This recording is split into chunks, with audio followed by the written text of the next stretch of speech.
hardest truths for a lot of divorced men to wrap their heads around and to really accept is that their ex-wife, their wife, was never meant to be their emotional safety. And this isn't because your wife didn't love you. It's because that was never her job. Her job wasn't to be your emotional safe place. And I know that might sound kind of confusing because isn't that the whole point of a romantic relationship? And that's how our society really conditions us to think, that we are dependent on somebody else for a sense of emotional well-being and emotional safety. But that's actually not how it's supposed to work. That doesn't create a stable foundation for healthy relationships.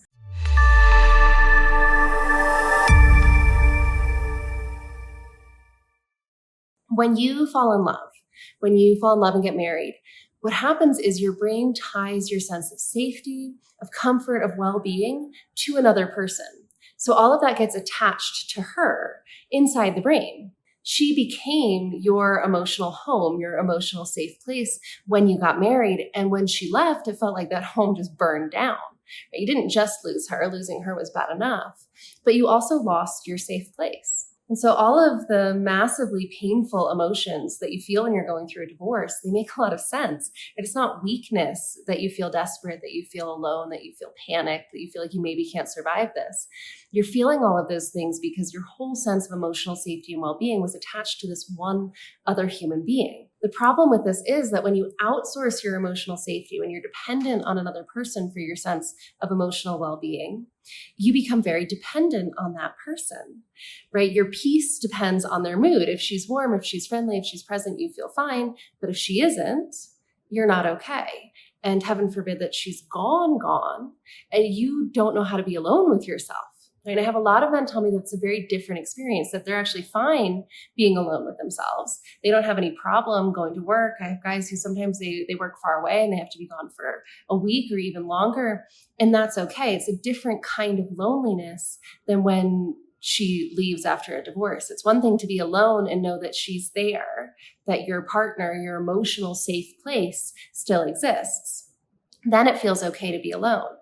But when you're alone, and there is not that safety net, there is not that safe place, that person to come home to, that's that kind of loneliness that can be devastating. One of the keys to really healing from divorce and to being able to have healthier, more stable relationships going forward is to learn how to become your own emotional safe place, to learn how to be emotionally safe inside yourself, whether that other person is there or not. Because emotional safety isn't actually supposed to be something that somebody else gives you, at least not after childhood. It's supposed to be something that you create for yourself.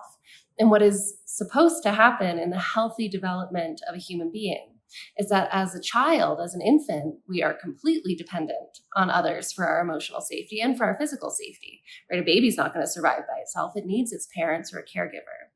And as we grow up, as we're small children, we're dependent on those adults. And ideally, what we should learn if we have parents who can be really emotionally engaged and supportive with us, we learn that we can make mistakes, that we can get hurt, that we can have accidents, that we can fall down and skin our knees and come back and there'll be somebody there to comfort us.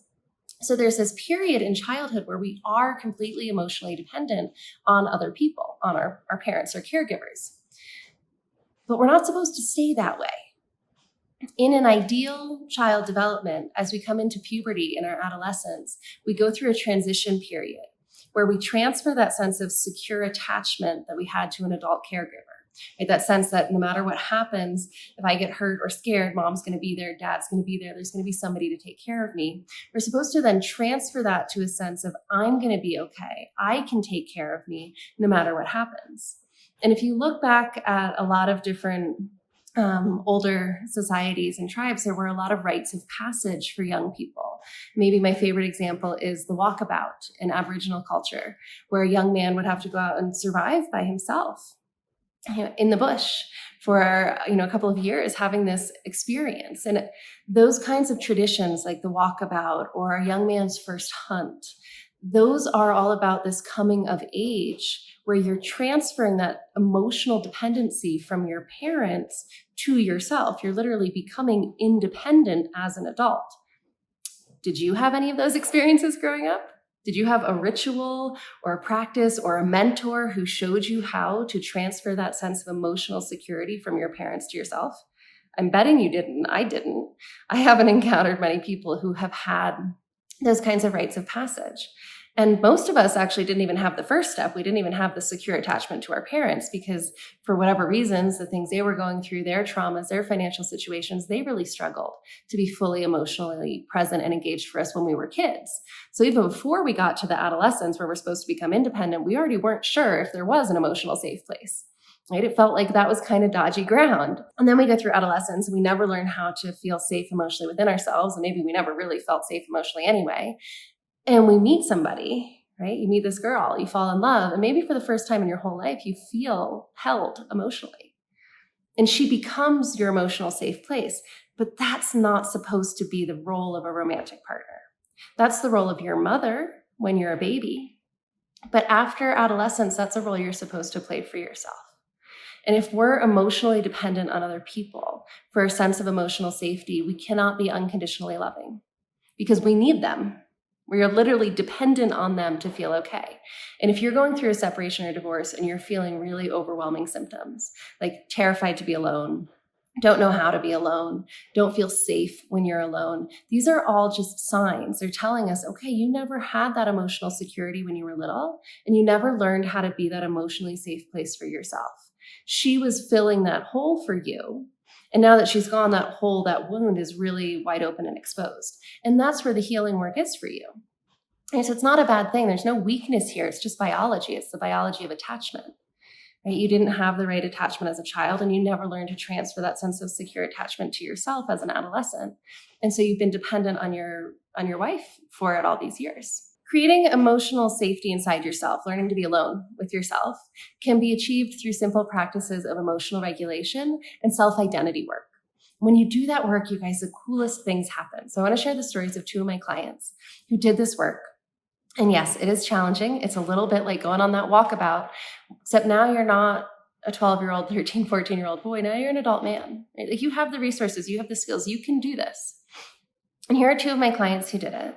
And they shared some really beautiful stories. So one of them had been for like 2 years since his separation. He had been avoiding the town that he used to live in with his ex-wife. And there was a library there that they used to go to. And he loves the library, loves books, but like really couldn't bring himself to go there because there were just too many memories, too many triggers. It was too overwhelming and too painful. And when he did this work and he really got to this place where he was his own emotional safe place, he wrote the most beautiful post in our community. And he was like, Rachel, I went to the library. I went through that whole town. I drove right through it. All the memories, all the triggers, all of it was there. And it's not that he was numb to it or that he forced himself through willpower for it. No, he was able to feel all of it and let it pass through him. Because that is what happens when you're your emotional safe place. You become resilient. It's not that you're so tough you don't ever feel triggered. It's not that you don't feel big emotions or have the memories. You do. But they don't have the power to overwhelm you. You can move through them without losing touch with the sense of who you are and without feeling unsafe inside of yourself. Another gentleman started doing this work, and a little even earlier on in the process, he told me he and his soon-to-be ex-wife were still having some counseling sessions at her request, even though they weren't really working on getting back together.